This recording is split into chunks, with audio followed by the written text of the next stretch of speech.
Order! Order! You are an incorrigible delinquent at times. Behave yourself, man!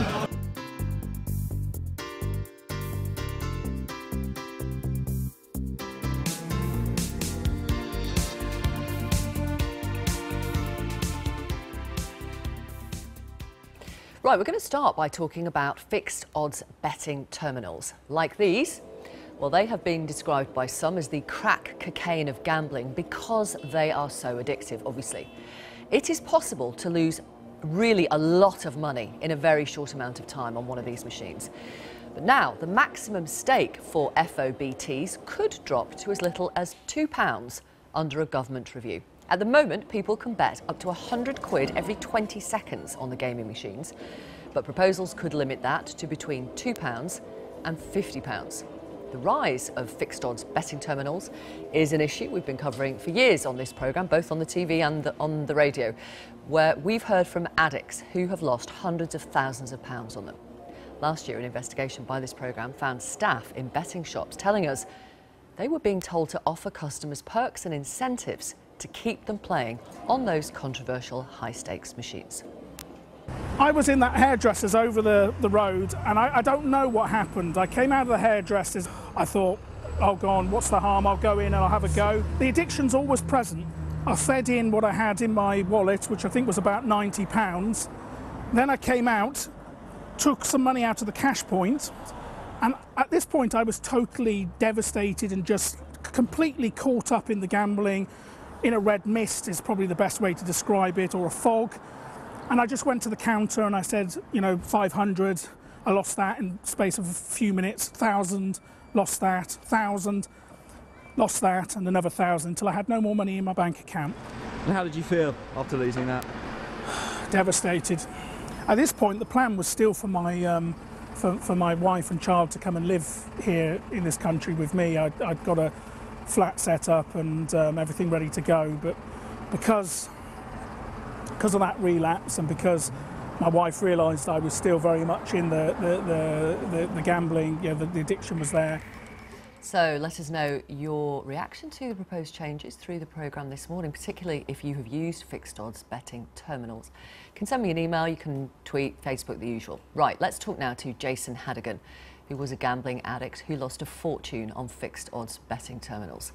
Adam Bradford's father has had major gambling problems, at one point going to prison to fuel his habit. And also in the studio, we've got the Labour MP Carolyn Harris, who chairs a cross-party group on fixed odds betting. And in a moment we'll be joined too by John White from the British Amusement Catering Trade Association. Welcome all of you. Jason, I'd like to start with you. How much do you reckon that you have lost through your lifetime on these terminals? I have lost over £300,000 on the FOBTs. Over what period of time? Okay, so they come out in the year 2000. Yeah. I was actually banned from all bookmakers in the year 2014. So from 2000 to 2014, I lost over £300,000.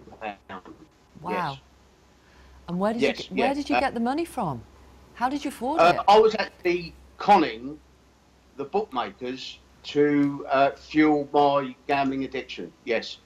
And that is why in 2014, a Crown Court judge banned me from every bookmakers in the United Kingdom for, I believe it was 5 years, Okay. yes. So tell me this, how much do you take responsibility for your actions? How much do you think it's to do with the nature of these particular betting terminals? Well, before the FOBTs come out, I was gambling since the age of 9. Very, very, very bad gambler. I can relate to Tony Franklin. I really do feel sorry for him. I believe he's lost over 2 million, the same as me. But you had a chance before the machines come out. I used to have 2, 3, 4, 5 grand on horses, and sometimes I'd win 2 to 1, 3 to 1, and I'd collect 15, 20 grand. But the last time I went into a bookmaker was 2013, and I remember going up to the staff and I wanted £1,500 on an horse at 3 to 1, And she said to me, no, you can only have £60 on it. But we can load the £1,500 into the machines if you want. So the bookmakers know that you've got absolutely no chance at all of winning any money on these properties. This is why they're not accepting any bets on horses and dogs anymore. Let me bring in Adam. Your father went to jail for stealing to fuel his habit, something that you only found out about, I think, after it was reported in the media. It's had his gambling has had a devastating impact on your life. Tell us what happened. Yeah, so my dad actually, you're right, he went to prison for fraud. He'd had a gambling addiction for about 30 years that he'd kept secret from the family. It started offline and then in recent years went online. And as he bet more and more and more, he started borrowing money from banks, from credit cards, payday loans. He even remortgaged their house in secret without any of us knowing. He ended up stealing money from his employers to fund the habit, which he ultimately went to prison for. But still, when he was on his way to court and going through the court case, we had no idea until he'd actually gone into prison. He got a 2-year sentence for fraud. And, you know, that shock and the debt and the misery we were left with just devastated the family. Let me bring in Carolyn Harris, then Labour MP, and also John White from the British Amusement Catering Trade Association. So the proposals that are going to be consulted on over the next few months talk about reducing the 100 quid stake every 20 seconds to somewhere between £2 and £50. That's quite a big difference, isn't it? What are you going to be campaigning for? Oh, £2. If it's not £2, then I'll feel that the campaign that I've been running for the last 2 years will have been a waste of time. But I'm confident that the government will see sense, because there is overwhelming evidence that people's lives are being destroyed by these machines.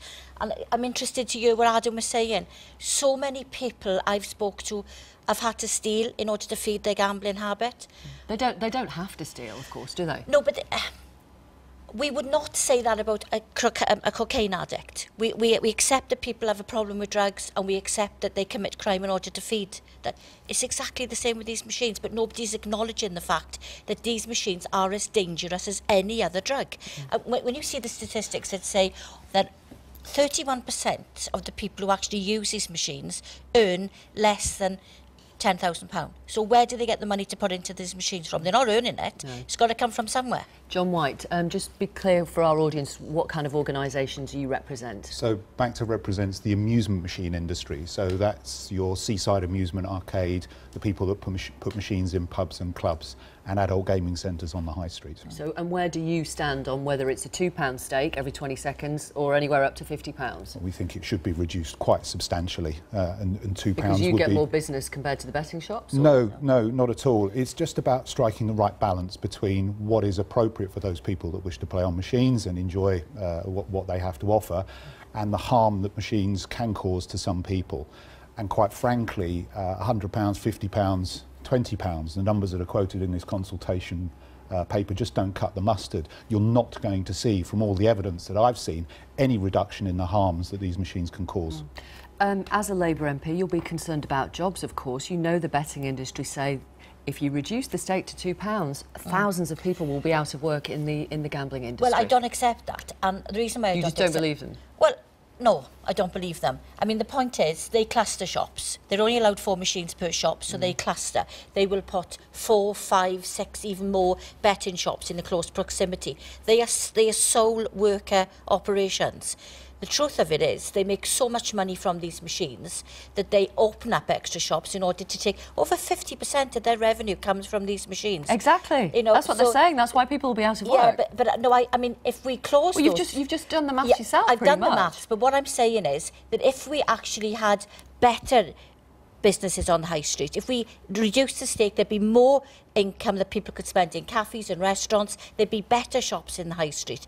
And the lone working is very, very dangerous. I mean, gambling is a legitimate industry. It's not illegal in this country. It isn't, but the FOBTs are very, very dangerous. I mean, I'm not out to destroy gambling per se. I'm just out for anything which is bad for individuals. And this is really, really bad for individuals. Michael on email says, I used to work in betting shops. I've seen people spend hundreds of pounds in minutes chasing their losses. I welcome any limits because they let people have fun without getting into financial trouble. Leon tweets this, I work in a bookies. I'm terrified by this. So many friends and family could lose their jobs. Do you care? I have to say that FOBTs have caused job losses across the economy. One figure that I think stands out for me from our particular sector is that nearly a half of adult gaming centres you find on the high street have disappeared since the introduction of these types of machines.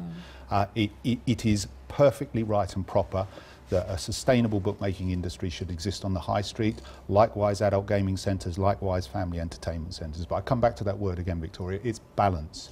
What is the right stake for machines on the high street to allow people to enjoy them, provide employment, provide businesses, but without coming to harm? Now, there was a study out there, I don't want to get into too much technicalities, that said actually the introduction of these machines had actually destroyed jobs.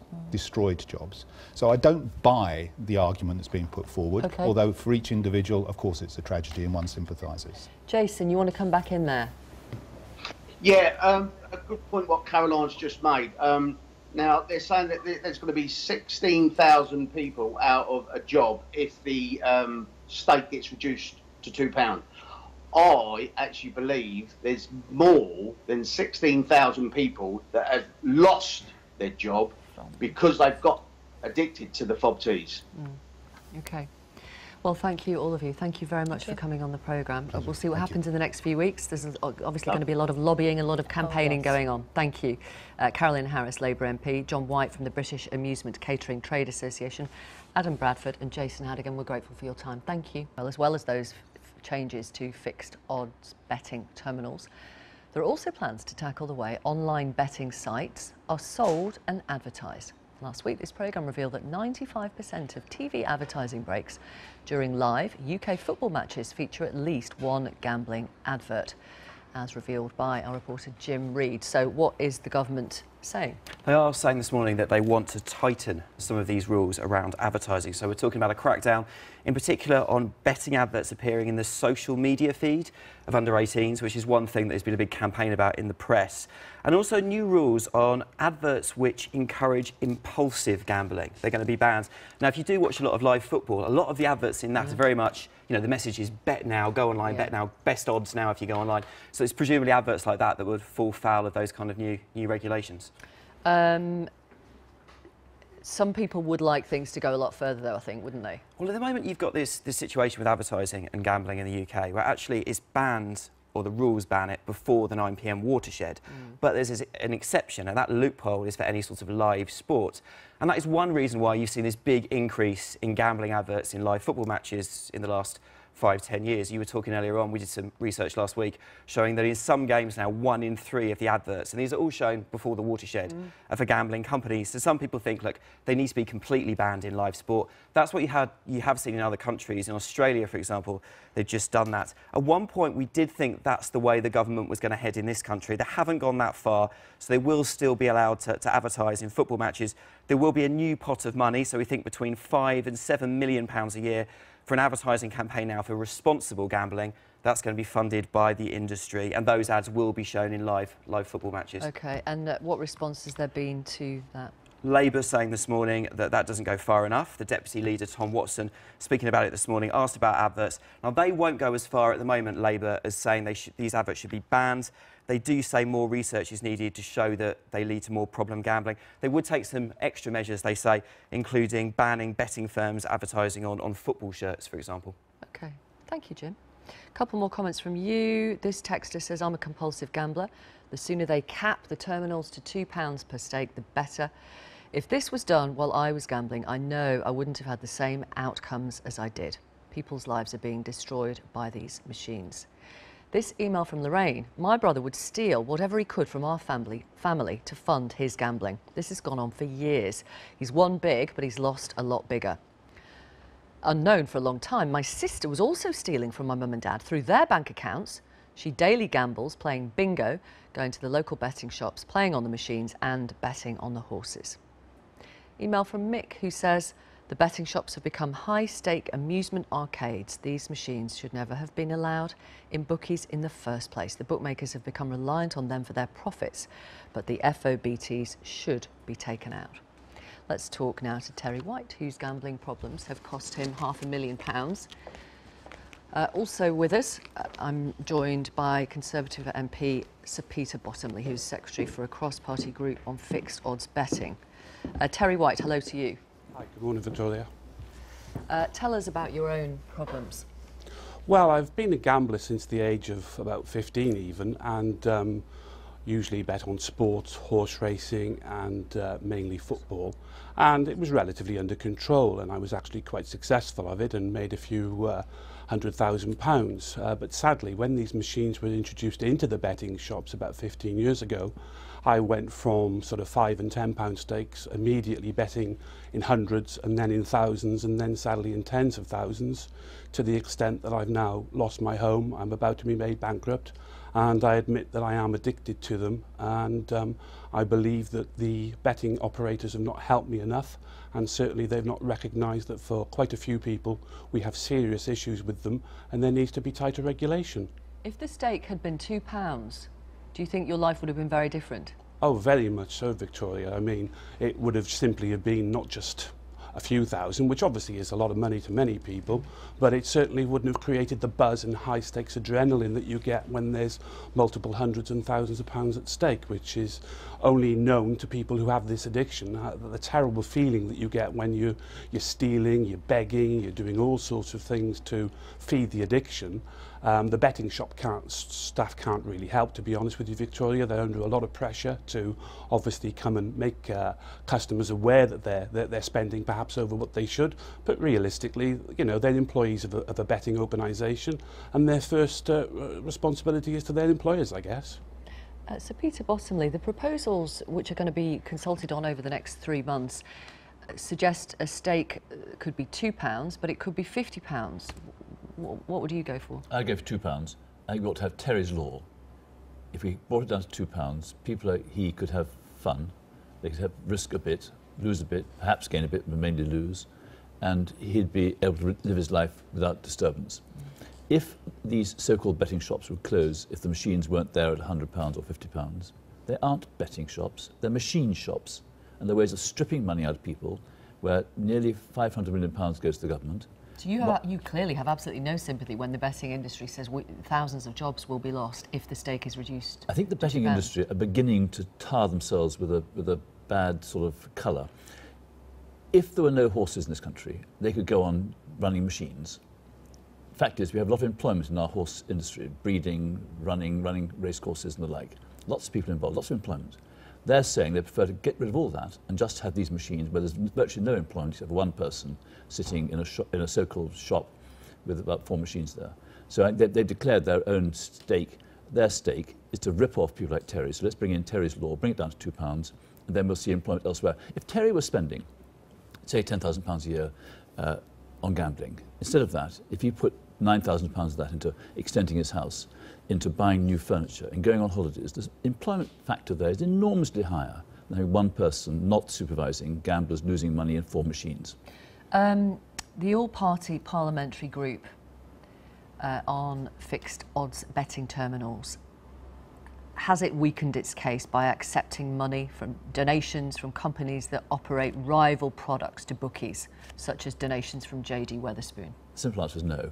And how is that possible? Well, when I was young, I spent all my holidays working at Battersea Fun Fair. You call that gambling, roll up, everyone's a winner. I met a man called Pat O'Neill, who ran Connaught Leisure in Worthing. There are other amusement centres available. He's now died, but his family go on running it. Come down to Worthing, look at Connaught Leisure, look at the stakes there, look at the fun people are having. Why are you taking donations from JD Wetherspoons? Well, how do you run an organisation against the bookmakers?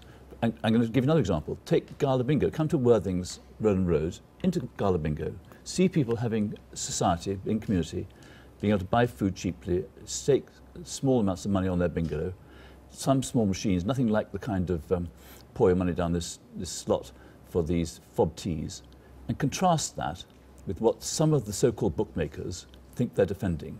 They're not defending it, they're just ripping people off. Nobody intended in Parliament that they should be able to lose money at the rate Terry did. Bring in Terry's law.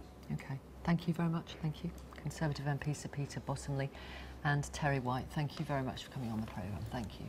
The government is looking at tightening the rules around the most addictive types of gambling in betting shops and online.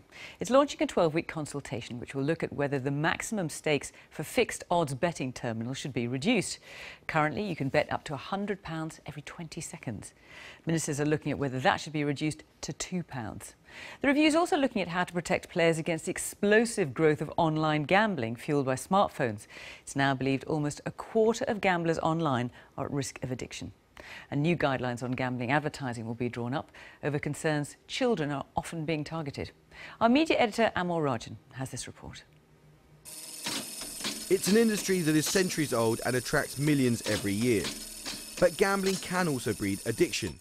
And the fixed odds betting terminals targeted in today's review cluster in areas of deprivation and high unemployment. Over 2 million people in Britain are either problem gamblers or at risk of addiction, according to the Gambling Commission. Many problem gamblers start out with small bets of £1 or £2, but soon get addicted. Matt Zarb-Cousin quickly went from tiny bets to a debt of £20,000. I started to stake up beyond my what was affordable to me, and very quickly ended up staking up to the maximum £100 a spin. And at that point, obviously, I was very addicted, and I lost thousands of pounds, got into thousands of pounds of debt. And I think that really capping the maximum stake at £2 a spin would reduce the harm that this product causes, and it would eliminate the addictive roulette content on there.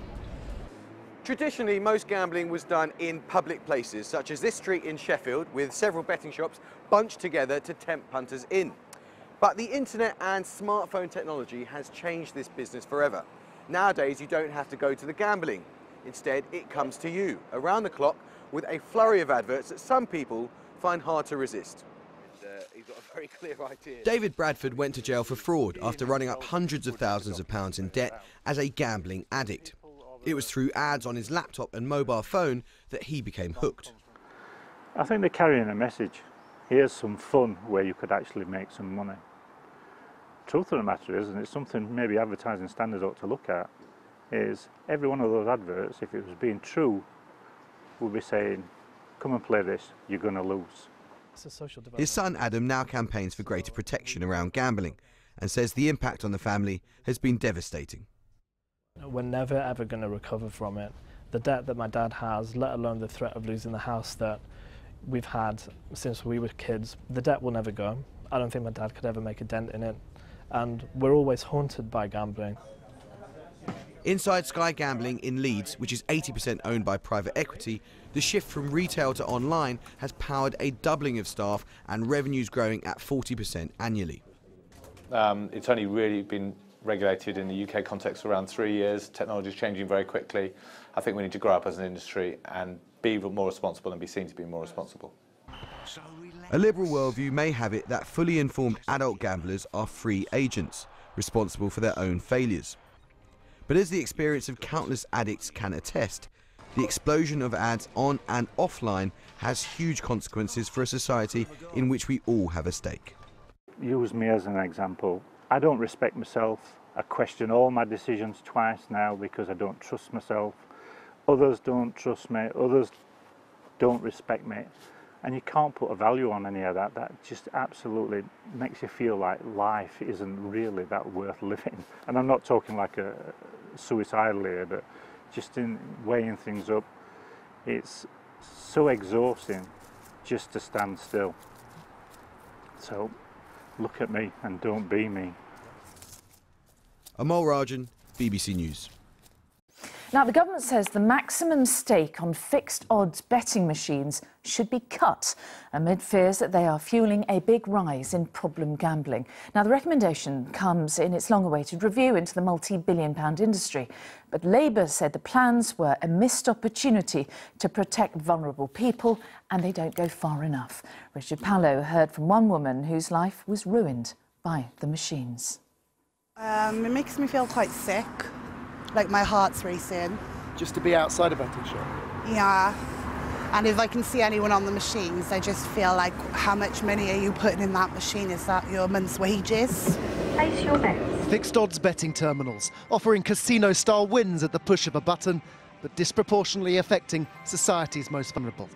Without a job, Sarah Grant stole to fund her addiction and was jailed. Even now, she still can't resist their attraction. You know, I have relapses and I'll gamble and I'll go home and then I sit there and I just think, what are you doing with your life? I've got no gas, no electric, no food. I just can't see a way of getting past it. That's how much of a hold it's got on my life. The 34,000 fixed odds betting terminals made bookmakers £1.8 billion last year, more than half of their entire revenues, and handing the Treasury £400 million in tax. But maximum stakes will now be reduced from £100 to between £50 and £2 every spin. It's taken 2.5 years for the government just to get to this stage, and there's still no firm decision. We're in a consultation period. You know, £2 is within the consultation. Do you think it's the right? I'm pleased that £2 is within the remit of the consultation. There are other stakes that are being offered. And although it was Labour that relaxed the UK's gambling environment 13 years ago, today they claimed they would limit it to £2 a spin. This situation requires action now.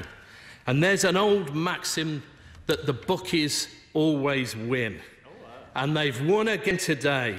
Indeed, the share prices of all major bookmakers rose as the low stake for the machines was not fixed, though if it was, the industry warned of up to 20,000 job losses. Well, we'll be advising that there are implications in terms of jobs, in terms of employment, in terms of Treasury tax take. Now, all those need to be weighed against the benefits that might occur for a problem gambler. As for Sarah, well, she's now having counselling in an attempt to beat her addiction. It's learning about myself and realising... One of 430,000 problem gamblers in the UK who the government must now decide how to best help. Richard Pallo, ITV News.